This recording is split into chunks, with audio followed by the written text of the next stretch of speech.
facka mokrou rukou nie je urážka, ale vodoliečba. Pane rektor, nemám teraz čas, aby som vás poučoval, ale teraz by ste si zaslúžili takú učiteľskú facku. Keby som pána Julisa teraz ešte raz chytil, tak ho zaškrtím vlastnými rukami. Prepáčte, hovorím teraz o predsedovi úradu pre reguláciu. Reš a rúbaj do krve po Šimečkovej kotrbe.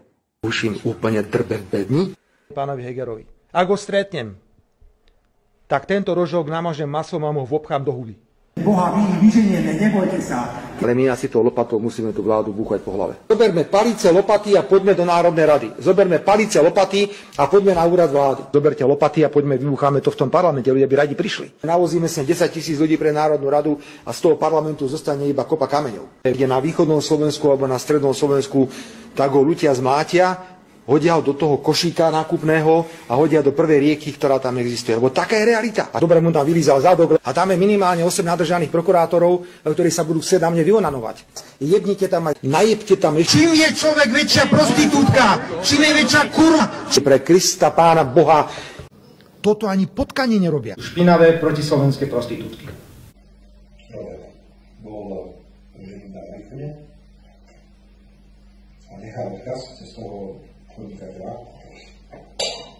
že sa nemusíme báť prijatia týchto zmien, pokiaľ ide o Pišestovku a rozdelenie GT a špeciálnej prokuratúry, lebo že na to nebudú mať čas. Tak ste dali jasný dôkaz, nechápem, na čo ste to vôbec vytiahli. Pán predseda, čiže vy tam nepočujete? Nie, ja tam nepočujem, ja tam počujem, vy tam nepočujete, že oni hovoria, že ste majster marketingu a že to, akým spôsobom popierate tie vyšetrovania a to, čo vy ste hovorili 2 dní predtým na vlastne, prepáčte, dokončím jednu vetu a potom môžete pokračovať. Ja sa mám asi nechať zatvoriť, dobrovoľne, aby bol svätý pokoj. Ja sa mám asi nechať zatvoriť. A vy dobre viete, že sme majstri v populizme, keď teda chceme byť. A vy dobre viete, že sme majstri v populizme, keď teda chceme byť.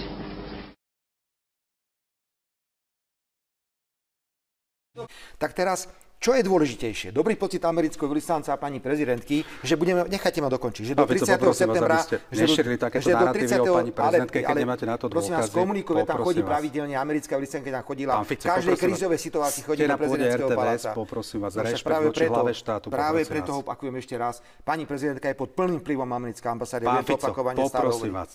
Tak ak si môžem povedať, alebo nemôžem. Keď na to nemáte dôkazy, prosím vás, nešírte to na pôde RTVS. Ešte raz, America first. Smer sociálna demokracia je jasne orientovaná strana vo vzťahu k Európskej únii a k Severoatlantickej aliancii. Nám integrácia svedčí. America first, čiže ak Amerika prvá,